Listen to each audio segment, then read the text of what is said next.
Nous sommes dans une société sans père. Et le plus grand problème que tu as dans ta vie là, c'est à cause de ton père. J'ai rencontré Tibi Joshua au Nigeria. Il m'a tenu la main. Première phrase qu'il m'a dit, Your father is late. Je ne connaissais pas l'expression. Pasteur Ken de Philadelphie était à mes côtés. Il m'a dit à l'oreille, il m'a dit Joël, il dit ton père est mort. J'ai dit ah oui. J'ai dit oui, il est mort. Il m'a dit c'est de là que sont venus tes problèmes. La plupart de ceux qui n'acceptent pas de père spirituel ont eu des problèmes avec leur père biologique. C'est la vérité. C'est pas vous incriminer, c'est pas vous condamner, mais c'est la logique. Il faut reconnaître cela avant de guérir. La plupart des hommes qui n'ont pas de... Tupac, l'ancien rappeur américain disait ceci, disait pourquoi à l'époque de Pharaon, on a voulu tuer tous les mâles. À l'époque de la naissance de Jésus, on a voulu tuer tous les mâles. Et on en a tué des milliers. Parce que Satan connaît la puissance du mal. Quand Ève a péché, elle donna le fruit à son mari qui était à ses côtés. Dieu n'a pas dit Ève, où es-tu? Il a dit Adam, où es-tu? Le plus grand problème de nos sociétés aujourd'hui, nous sommes dans des sociétés sans père. Des générations sans père. Et quand il n'y a pas un père, il n'y a pas de repère. La majorité de nos familles sont des familles monoparentales.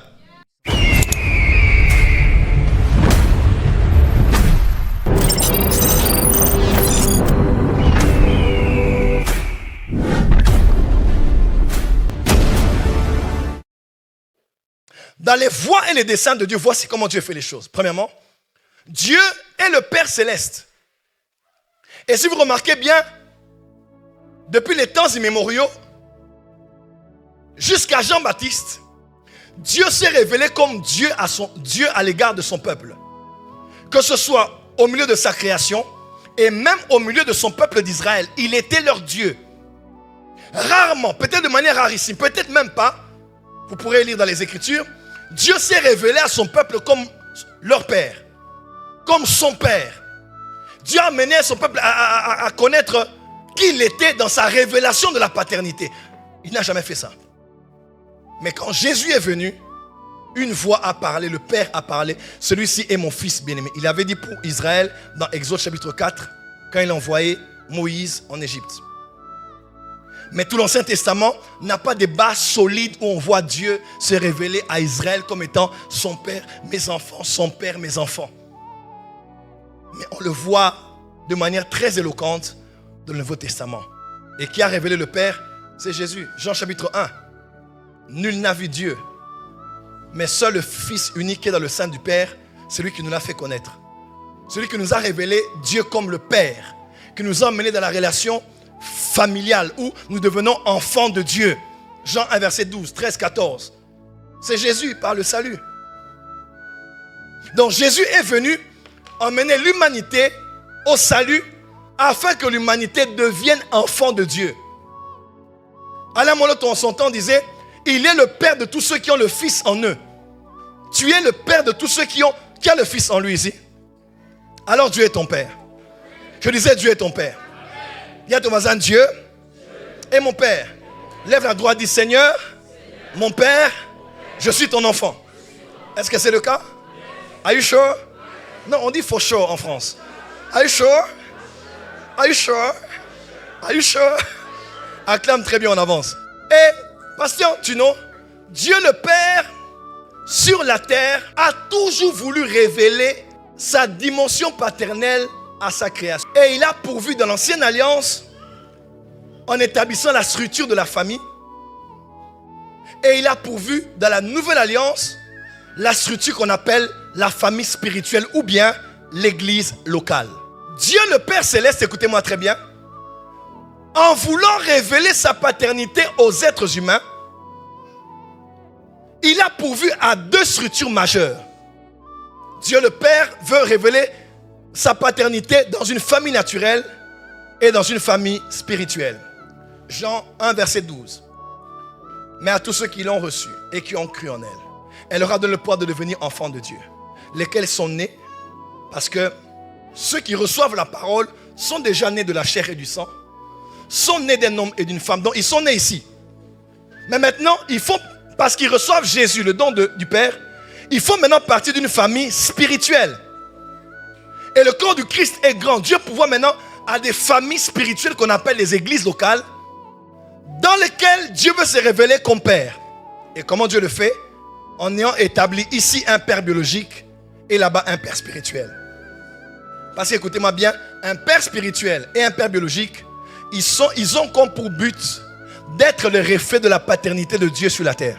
Vous qui êtes père de famille, père, mère et enfant, votre rôle est de faire exactement comme le Père qui est dans les cieux, dans la famille.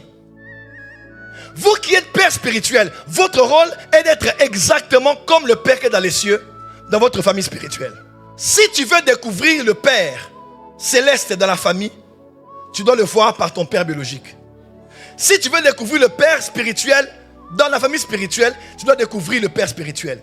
Ainsi, Satan a toujours tout fait pour que le Père biologique et le Père spirituel ne puissent pas être exactement en train de faire ce que Dieu attend d'eux. Ainsi, dans certaines familles, il y a des mères et des enfants, pas de père biologique. Dans certaines familles, il y a des pères biologiques présents, mais absents. Leur absence est synonyme de leur présence. Non, est autant valable que leur présence. Ils ne sont jamais là, quoi qu'en étant là. Et les enfants et les femmes et les enfants vivent avec un père absent. Et pourtant, le père est la fondation, le père est la source, le père est le promoteur, le correcteur, celui qui discipline, celui qui conduit, celui qui t'accompagne dans ta destinée. C'est le père. Pourquoi à l'époque de Pharaon, on a voulu tuer tous les mâles? À l'époque de la naissance de Jésus, on a voulu tuer tous les mâles. Et on en a tué des milliers.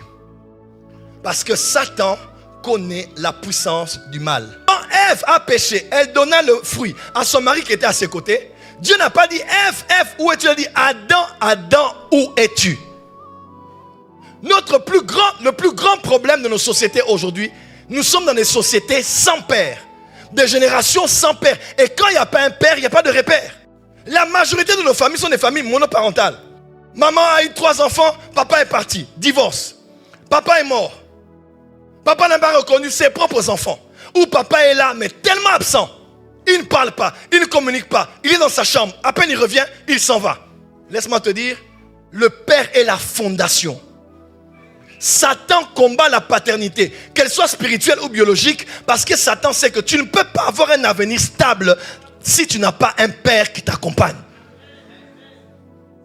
Et je le dis, la plupart de tous mes fils spirituels aujourd'hui, par la grâce de Dieu, que j'élève dans le ministère, que je promeux dans le ministère, que j'encadre, sont généralement des fils qui n'ont pas grandi avec leur père. Et tu parleras avec lui. Tu parles avec lui un peu. Papa, tu m'aimes pas. Papa ne m'aime pas. Papa aime seulement les autres. Je dis, qu'est-ce que j'ai fait? Les autres, ils sont en quête d'affection. Parce que maman, il y a une chose qui m'a quand même touché, c'est que des fois, quand il n'y a pas de père biologique, l'alternative de Dieu pour donner la paternité est devenu souvent le père spirituel. Où il commence à jouer le rôle et de père biologique et de père spirituel.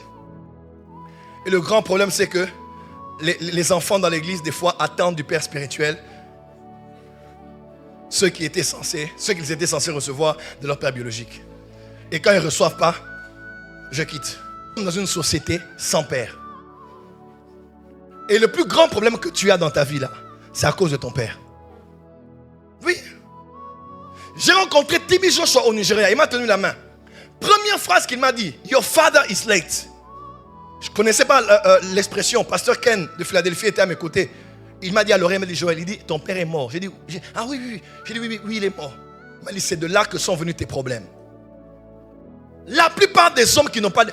Tupac, l'ancien rappeur américain disait ceci, il dit, il faut un homme pour t'apprendre à être un homme.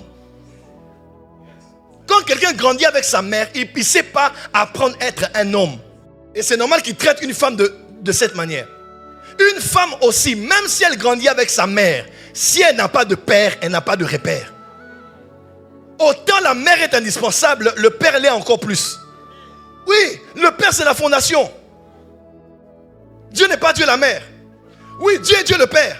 Ne soyez pas que des géniteurs ayant des enfants ça et là. Soyez des pères, prenez soin de votre sémence que votre femme a portée 9 mois et qu'elle vous a rendue. La plupart des accusations qu'on porte sur l'église pour salir la paternité spirituelle, c'est parce que Satan connaît la puissance d'un père.